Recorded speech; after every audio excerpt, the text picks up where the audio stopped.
out-of-this-world story after another. Wait, what is this? We're all Martians, and the search for extraterrestrial intelligence looks at another kind of tree and still misses the forest. No, this can't be.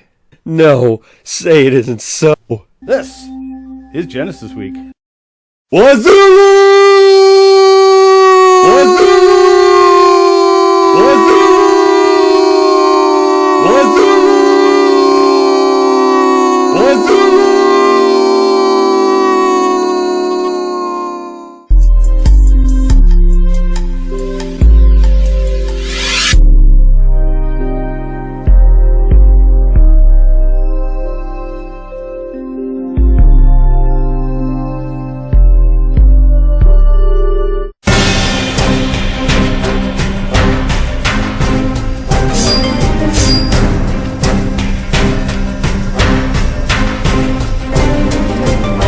We continue to bring you the information the anti-creationists don't want you to see or hear, and giving glory to our Creator while doing it. So the very first thing you say in your video is that there's a conspiracy theory to hide the truth from the believers in creationism. This is gonna be a lot of fucking fun. We here at Genesis Week believe God gave you an intelligently designed brain for a reason. Cue irony, please. No, it's too early. It's too early. I'm your host, Ian Juby. Let's get down to business. According to Professor Stephen Benner, your ancient ancestor may have been a Martian. Well, this might explain our fascination with Mars, what with 165,000 people from around the world signing up for a one-way trip to move to Mars on the Mars One project. Wait for it, because this story is even more of a stretch than you think. Now, this call comes back to that pesky little problem of the origin of life. How did the first life arrive on Earth? Was it created, or did it evolve? Well, there's a false dichotomy. That certainly does not represent the argument within the scientific community about abiogenesis. The argument isn't whether or not it was created or evolved. The argument is about how it originated. And also, like you've pointed out here, where? Naturalistic theories such as evolutionism must account for the origin of life. No. Everything you just said is so completely incorrect and misrepresentative. I cannot believe that they allow this shit on television here in Canada. That's fucking bullshit. First of all, there's no naturalistic theory called evolutionism. Get your head out of your ass. And second of all, evolution does not need to account for the origin of life. All evolution needs to do is explain how existing life changes. Do you get it? No, you don't fucking get it. You gotta move from a rock to life. And Benner's paper is a classic example of evolutionary thinkers trying to address that very real problem. No, life did not originate from rocks. Rocks were not the only things in the universe before life came along. Not everything was a fucking rock. There was hydrogen, helium, there was water. They weren't fucking rocks. The primordial ooze wasn't a rock. What the fuck is going on here? If you don't have life, then evolution is dead at the starting line. Life is the starting line for evolution. Many an extremist anti-creationist Sigh. has attempted to divorce the origin of life from evolutionism, saying that evolution does not attempt to explain the origin of life. Oh goody, he does listen. Such claims go completely against what is taught in our schools. Open any high school or university textbook on evolutionism, and you'll see the classic Miller-Urey experiment, for example. Oh, so scientists are wrong because of high school textbooks. Brilliant. Now, this was an attempt to provide a naturalistic explanation for the origin of life. A fascinating experiment, which did produce some basic building blocks of life.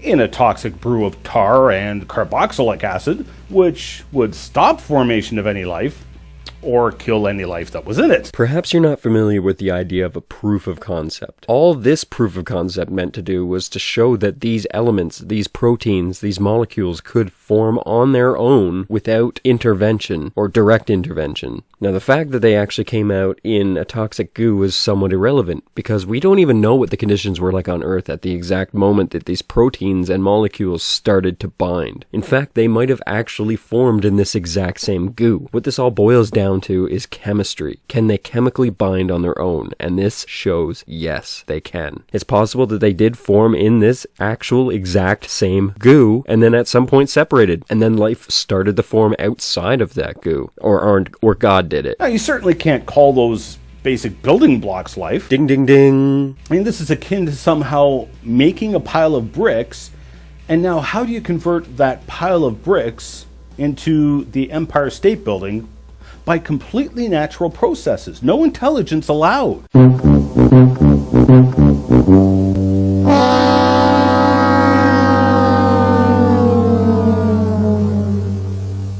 Well, folks, I think we found an analogy that's actually worse than the tornado in a junkyard. Wazulu, what would it actually take to get you to read a textbook on evolution? Well, it cannot be done. That's what I thought. Then the anti-creationists make the shocking argument that the analogy of the Empire State Building does not apply to the origin of life. Oh, it's so shocking. Everybody's so shocked. Oh, it's just shocking that we can't use an analogy of bricks and rocks to compare with biological materials. Oh, the shock. Because the Empire State Building doesn't reproduce, whereas life does.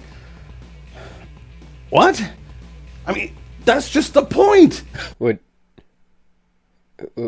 everybody just excuse me for a minute? I'll be right back.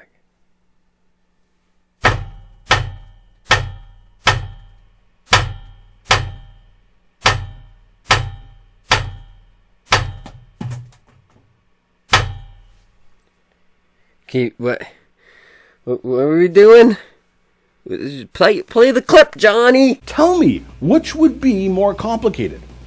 An Empire State Building or a living Empire State Building, which can build other state buildings just like it, completely on its own? Cells divide and multiply. We watch this happen every fucking day in laboratories. Every fucking day. Alright? We have never seen steel, mortar, or brick multiply. It has never happened. Are you denying that that's true? Are you denying that everything I just said is true? Are you starting to understand why this is a terrible fucking analogy? In either case, the building simply cannot exist without an external, intelligent designer. Now, this is obvious to anyone. So why then, if we had found such a procreating building, would someone say that it had no creator?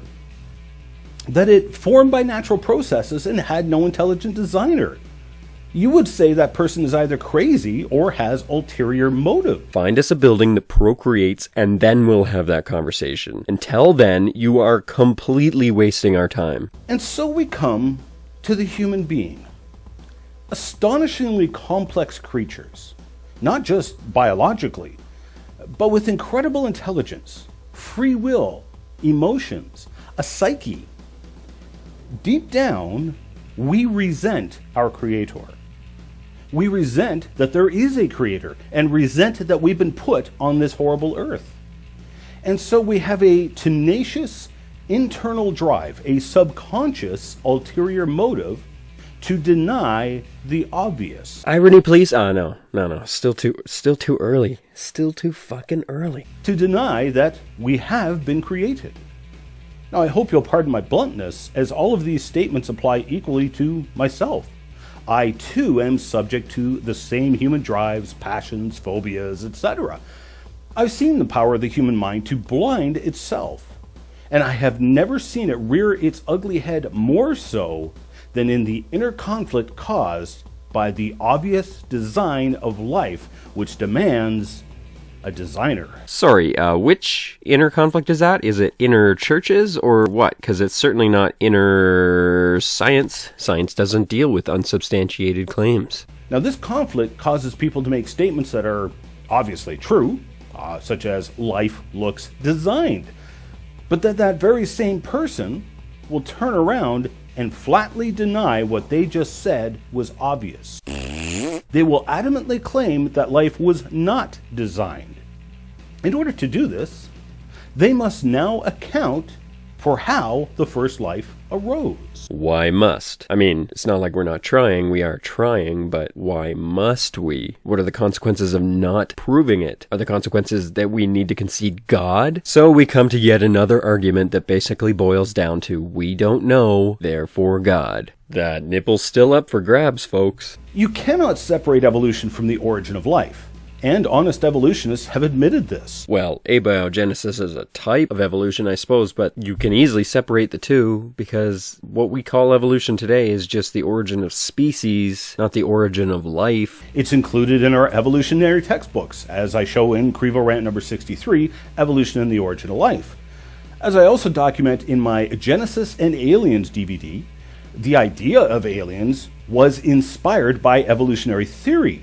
As is commonly said, hey, we evolved here, surely life must have evolved somewhere else in the universe. So I suppose there's supposed to be a point to you saying that, and I'm assuming that because you're talking to a Christian audience, they're not open to the concept of alien life. So your point is that the ridiculous idea of aliens came up from science. All right, let me explain something to you. The absence of alien life in the universe is a statistical impossibility. Impossible. There has to be at least one other planet or planetoid that has some sort of a microbial, bacterial kind of life on it. And then the suggestion of panspermia. Perhaps aliens created us. For the record, nobody believes this. It's more of a thought experiment. What it comes down to is if it turns out that we were created, it's more likely that it was by aliens because we know that it's possible that they exist. But we still have no proof that a god exists. So we don't think that's possible yet. Now, this does not answer the question of where did we come from, but only brings up the question, where did the aliens come from? They came through evolution. Seriously, where did your god come from? Where the fuck did God come from? And in case you missed it, this brings us full circle to the recent seminar and paper by Dr. Benner on the origin of the first life and our second story coming up on the SETI project. Indirectly acknowledging that the first life cannot arise from a rock here on Earth, Dr. Benner suggests that perhaps it could have arose on Mars, because Mars apparently has special rocks. Seriously, dude, drop it with the rocks thing. Nobody believes that life came from rocks. Nobody. Benner proposed his theory at the annual Goldschmidt conference in Italy last week. It goes something like this. The first life molecules thought to have formed were RNA. But how would RNA molecules join together? You need something to act as a template to join the molecules together in the right order and shape. Now, it's been proposed that the minerals boron and molybdenum could act as the templates, but boron is pretty scarce on Earth and would have been dissolved in Earth's oceans. Also, the form of molybdenum that could act as a template has to have a lot of oxygen attached to it. And allegedly 3 billion years ago, there was very little oxygen on Earth. Yeah? Oh, yeah? And then what? And then what? Oh my Christ, I'm actually interested in your show now. Do more of this. So, by moving the problem to Mars 3 billion years ago, it's assumed there was lots of oxygen there and very little water to dissolve the boron. And these minerals could have acted as templates for molecules to be made into RNA, which led to life. Then there was perhaps an asteroid impact on Mars, which launched debris into space, including some of this first life, in perhaps the form of bacteria. Some of that bacteria landed on Earth, and voila, you now have life on Earth. Well, it wasn't necessarily microbial life. It might have just been the RNA, which would have made more sense because the RNA probably could have survived the vacuum of space a lot better than an actual living microbe, but whatever. You got the basic gist of it. Dr. Benner told a BBC reporter, "The evidence seems to be building that we are actually all Martians, that life started on Mars and came to Earth on a rock." Now, it's an impressive sounding story, but just how possible is it? Let's analyze the assumptions. It's assumed there was little to no oxygen on Earth 3 billion years ago. Well, it's not assumed so much as we've tested it with soil and rock samples. And we found that about 3.5 billion years ago, the atmosphere would probably consisted mostly of carbon dioxide, carbon monoxide, water, nitrogen, and hydrogen. And a little bit of sulfur and cyanide was mixed in there too. It was basically a toxic mess. But recent soil samples from Africa have actually shown that oxygen started appearing on Earth Earth around the 3 billion year mark. So there would have been actually a little bit of oxygen at that time. Maybe not around the entire planet. It's possible that it wasn't completely entropical at the time. Now, you all know that I do not believe in those long ages, but nevertheless, let's go with the evolutionary assumptions. Stop lumping evolution in with other studies, please. Was there oxygen on Earth 3 billion years ago? All throughout the rock record, we find oxygen. You cannot escape this. In fact, I have fossil stromatolites in my museum collection that are alleged by evolutionists to be 3.4 billion years old. Now, stromatolites live in the water and produce oxygen. Yeah, we know this. And what part of not much oxygen do you not understand? Not much means there wouldn't have been an abundance, but there would be some. Obviously, then, there was water and oxygen. But what about the atmosphere? Well, you will have oxygen. Ozone is a form of oxygen. So if there is no oxygen in the atmosphere, there is no ozone. Actually, you don't need an ozone layer to have an atmosphere. All the ozone layer does is protect biological life from UV radiation. It's possible that the ozone layer that we know today formed as recently as 1 billion years ago. Everybody's learning! If there is no ozone, then ultraviolet light comes streaming in from the sun completely unhindered and strikes the ocean waters, breaking the water apart into hydrogen and free radical oxygen. I don't think that's true. Please cite your sources. Wazulu, how do I get away from your ignorance? You cannot escape it. The oxygen problem is a huge dilemma for the origin of life people. And it's interesting that Benner took a different approach and wanted more oxygen, not less. It's interesting that you didn't actually understand what he was saying. Now, is it possible that life could have been launched from Mars to Earth? Well, there has been multiple meteorites found on Earth which are claimed to have come from Mars. Well, how do we know they came from Mars? Well, science is the study of the natural world, so we really only have 5 options. We know the meteorites came from Mars because A, they look like they came from Mars. B, they sound like they came from Mars. C, they taste like they came from Mars. D, they feel like they came from Mars. And E, they smell like they came from Mars. What the fuck are you talking about? Now, depending on the meteorite and the report, the researchers usually conclude the meteorite in question came from Mars because of either its mineral content or its gas content. Therefore, the correct answer would be either C or E, it tastes and or smells like it came from Mars. Tastes or smell? What the fuck is going on here? Now, this assertion is really unprovable. Unprovable? Yeah, I guess you got us there. It's too bad we haven't sent anything to Mars to check the mineral content of rocks and sand. That would have made this much more convenient to figure out. But could RNA actually form on these crystalline templates? Sure, why not? Well, even that becomes extremely far-fetched when you actually examine the RNA structure and its specificity. The molecules do not naturally join together. In fact, they naturally fall apart, and fast. This is why DNA and RNA do not last very long when a creature dies. Great, but you're assuming the RNA was ejected from the primordial ooze as soon as it was created, which doesn't make any sense. It's likely whatever conditions created it were also able to sustain it until it was able to form into more complex forms. But let's give Dr. Benner his RNA. Oh, that's so kind of you to grant him the basic building block that we all know exists already. That would still accomplish nothing. Evidently, these researchers have not stepped back to look at the big picture. Oh, fuck off. You think that people that dedicate their entire lives to studying the building blocks of life have not stepped back and looked at the big picture, but you, in your little green screen creationist studio, have it all figured out. RNA by itself, without pre-existing complex life, is utterly and completely useless. Well, it's pretty easy to see your closed-minded creationist bias here. Not everything that forms in nature forms for a reason. Do you know what RNA is used for? Building proteins, which build life. Complex biological machinery uses the RNA to make proteins, and the proteins make the complex biological machinery. So which came first? The RNA? The complex machinery which reads the RNA, or the proteins which make up the complex biological machinery and need complex biological machinery to be built into the complex biological machines.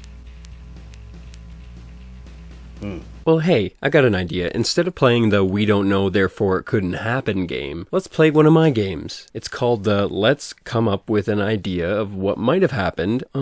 They could have formed together and then eventually evolved a relationship with each other and then became more complex over time. Oh my god, that was so easy! These machines then combine with other machines to join onto cells and use the proteins. The other thing you don't really see in this animation is it's not just the RNA, or the proteins, or the complex machines. It's the information contained within the RNA that makes it useful. Just randomly putting RNA letters together without intelligent direction is like trying to build Webster's dictionary by randomly adding letters. Now, just like writing a dictionary, you need an outside directing intelligence to put the information into the book. With all your money, your giant budget, all of your resources, and this studio of yours, you are in a really unique position where you can probably learn whatever you want about whatever you want and not have to pay for it on your own. And yet it seems you go out of your way to not understand what evolution is. These things stand or fail on their own. Change stands or fails on its own. The RNA develops into proteins. These proteins make up DNA. This DNA information, random as it may be, will stand or fail on its own. If it continues to fail, then it will not progress into further generations. However, after billions, if not trillions of tries, eventually it would create DNA that has some form of information that will progress into further generations. This claim of yours that it needs outside influence is yet again another unsubstantiated assertion.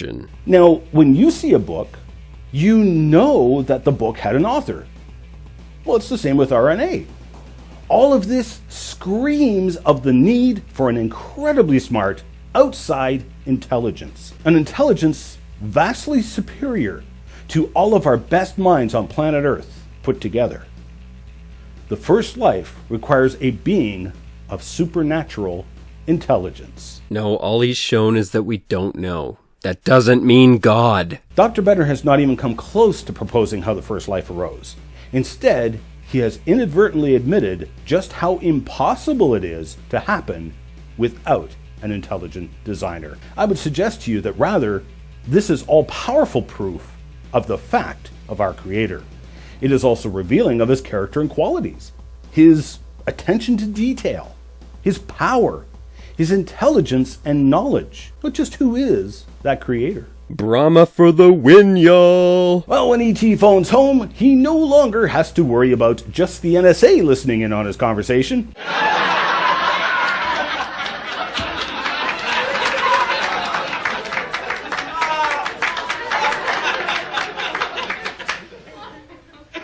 The SETI project, the Search for Extraterrestrial Intelligence, decided to change tactics in their search for intelligence in outer space. Because apparently there's no intelligence here on Earth.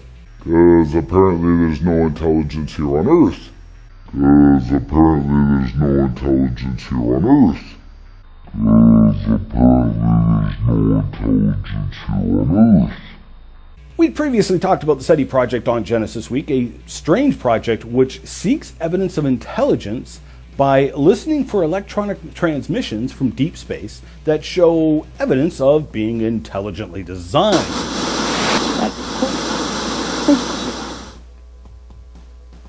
Hey, we've been picking up Genesis Week from your satellite signals. We love it.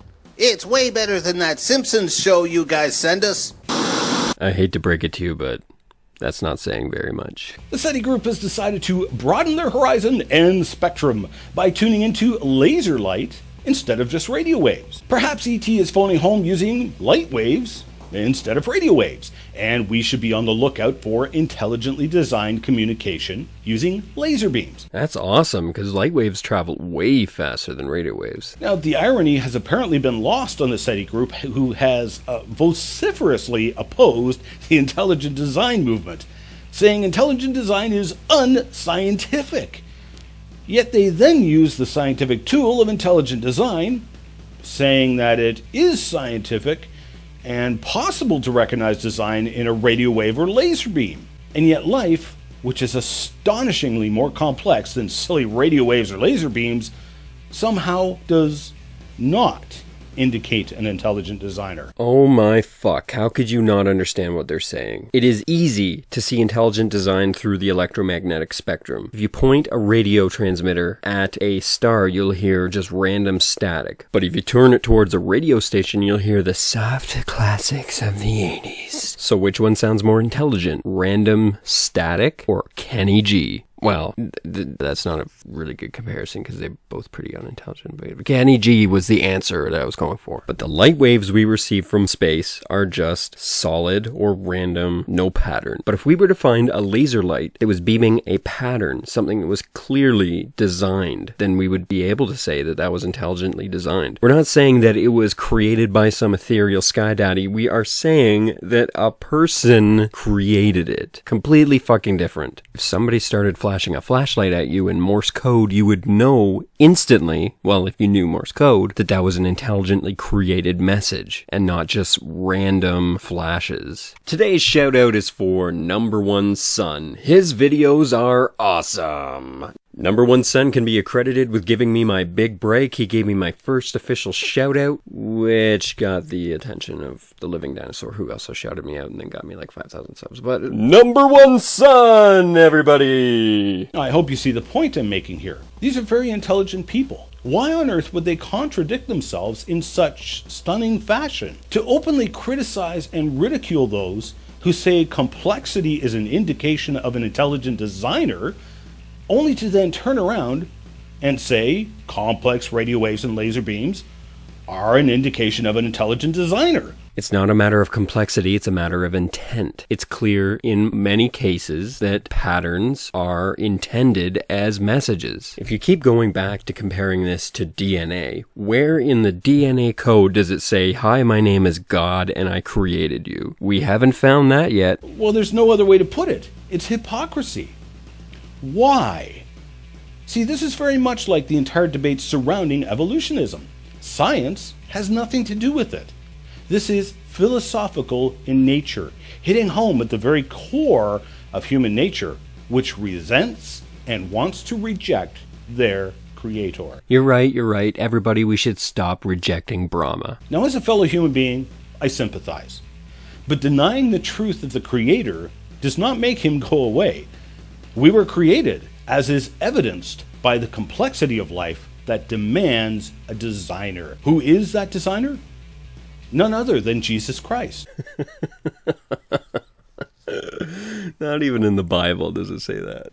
In more out-of-this-world news, Dr. Russ Humphreys is at it again. You'll recall Dr. Humphreys had made multiple predictions regarding the magnetic fields of planets in our solar system based on the Young Creation model. Publishing 6 predictions in 1984 in the journal Creation Research Society Quarterly, 5 out of 6 of his predictions have now been fulfilled, while the evolutionary models all failed to explain the magnetic fields they measured. Are you fucking with me? Did you just say that there are evolutionary models to the creation of the magnetic field? What does evolution have anything to do with the magnetic field? The naturalistic models of planetary origins rely upon the dynamo theory to explain planetary magnetic fields. Okay, I'll admit here that I don't know much about the magnetic field theory. I did have to do a little bit of research for this, but after researching it, I realized that was entirely pointless because Wazulu has no idea what he's talking about. So let me teach you how to respond to people that have no idea what they're talking about when trying to teach you scientific research. Essentially, molten lavas within the core of a planet circulate, and this movement of the lavas produces the magnetic field. Even though I know what you're trying to say, that is not actually correct. The dynamo theory states that the inner core, the final center core of the planet, is solid, compressed iron, and that iron is spinning, and that spinning action is being acted upon by the molten lava around it, and that's creating a magnetic effect. At the 2013 International Conference on Creationism, Dr. Humphreys detailed not only the astonishing predictive success of the Young Creation models, it turns out that the dynamo theories were a much bigger failure than originally thought. A century of failure. In 94 years since the first dynamo theory was penned, all the dynamo theories required a core in Earth many times larger than it is in order to work. No one has published any actual estimates, predictions, or numbers for modeling the Earth's dynamo and what it would take to produce a magnetic field. Well, then maybe they're wrong about the material in the core and not about how the process works. There is no laboratory experiment that can give an indication that the Earth could produce a dynamo. Irrelevant, unless you can show me that there's a laboratory experiment that shows that the Earth cannot produce a dynamo. The biblical creation explanation, on the other hand, is simple. Oh, that's not surprising at all. Let me guess. That planets are young and God did it. The planets are young, and when they were first created, the poles on their atoms were aligned, producing the magnetic field. This is why we are seeing magnetic fields in the planets, and why they are weakening. It's all young, just like the Bible says. Okay, but why are they aligned north to south and not just from the core out to the surface? And what are the predictive capabilities of this quote-unquote theory, quote-unquote, quote? What are the 5 successful predictions? And what is the 6th prediction of the Pluto planet? What does any of what you just said mean? Thanks to all who wrote in over the summer months while I was off on break. Ian, I like how you present with both confidence and humor. It seems that if the creationists were faking it, had something to hide, played fast and loose with the facts, or were as fouled up as our opponents present us to be, there would be no joy or laughter in our writings as well as videos. Thanks for all you do. Amy Clark wrote in on YouTube, so if absence of a specific fossils in the fossil record do not prove the non-existence of a living creature in the past, why do you make such a big deal demanding scientists to show you transitional fossils in order for you to be convinced the theory of evolution is true? I'm sorry, sir, but your logic is a bit odd. I also feel that you underestimate your own God. Does he not love you enough to still send his son and die for your sins if not every word of the Bible is literal? Thanks for writing in, Amy. Choking back disdain. The question of whether a creature ever existed at all and when it existed are 2 completely different questions. We know for a fact that the coelacanth exists. It is found throughout the fossil record and even exists today. But as we saw, it is not found in the specific rock layers, which are supposed to represent a specific time frame where we know for a fact the coelacanth was around. Now, you mentioned the need for transitional fossils. Not only that, but the proper sequence of those transitions. Oh, I see. Kind of like the way we've mapped out the proper sequence of fossils from land mammal to what we now call whale. Or kind of the way we have mapped out the transitions between primate and human. And not to mention that all of these transitions begin in a lower strata, and the more progressed they become, the higher the strata of rock that they appear in. That's what you're talking about, right? But considering there should have been at least many millions of all the transitional organisms, and they are absent from anywhere in the fossil record, means these transitions are simply wishful thinking and imagination. The question that you're answering is pointing out that you stated at one time that the absence of a fossil does not mean that that animal didn't exist and it didn't exist within a certain time. And now you are literally just saying that an absence of a fossil means that an animal didn't exist or that it didn't exist at a certain time in a certain form. Make up your fucking mind. The alleged transitional fossils that are found are exceedingly few in number and really built upon interpretation and assumption. One of those assumptions is the fossil sequence, which was shown through multiple lines of evidence to be non-existent. Trying to find every single transition is not only improbable, it is impossible. Because A, fossils do not form all the time. They're actually pretty rare and require a very specific set of circumstances. And B, the world is so big and there are so many strata, there's no way we could search them all. When we look at the fossil record with creatures for which we do have evidence of their existence, and the fossil sequence can be shown to be invalid, why then would you want to now throw in imaginary animals for which we have no evidence, not fossil or living? We found enough transitions between fossils of animals of the past and modern day animals to know that beyond a shadow of a doubt that there are transitions, and that those transitions show that evolution is true. Just because we can't find them all doesn't mean it's not true. And some sequences, yes, have been shown to be invalid, but that doesn't, again, mean that other sequences are invalid as well. So hopefully you see the difference I'm getting at. Yeah, I think the difference is pretty clear. One supports your position, and one makes you seem really fucking silly. Now, as for the second part of your question, does God not love you enough to still send his son and die for your sins if not every word of the Bible is literal? Well, of course. But that then brings up the question, how would we then know which parts of the Bible are literal and which parts are not? And then you'll just have to start questioning reality, and then we can't have that. What about the part where God sends his son to die for us? Is that literal? Yeah, because if some of the Bible's not true, then the part about living forever might not be true, and then what's the point of all of this? Oh my God. I would suggest that yes, it most certainly is literal. That and the warnings about what happens to those who refuse his unspeakable sacrifice. A punishment that was never intended for people. But it's the only other kingdom to inherit, should you choose to reject the kingdom of heaven. Because if I guess what parts of the Bible aren't true and I guess wrong, I go to hell forever. Oh my God. So certainly there are parts of the Bible that are allegorical or a parable, etc.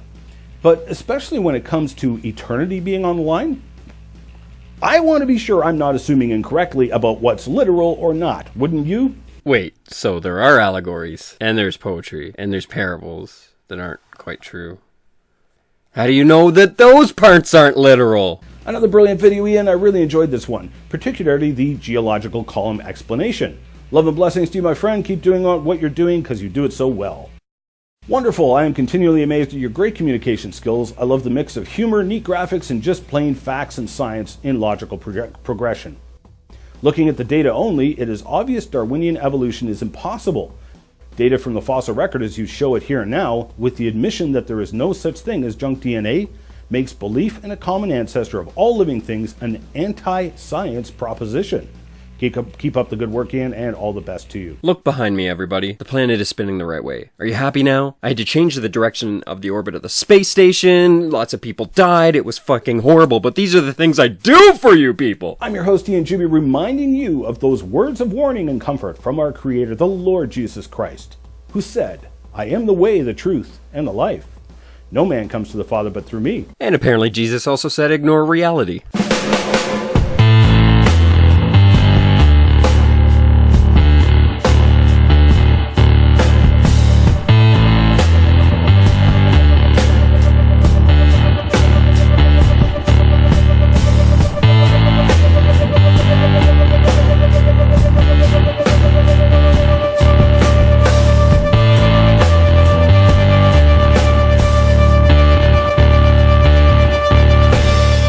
Hope everybody enjoyed part 1 of my brand new series, assuming it won't get DMC'd up the wazoo, Lou. I'm going to be doing quite a few more of these. I might even do the entire Season 3. This was actually Episode 1 of Season 3 of Wazula's crazy, backwards, non-science show. I've also got some more surprises coming up in the future, and a whole bunch more projects that I've got in mind. Thanks, everybody.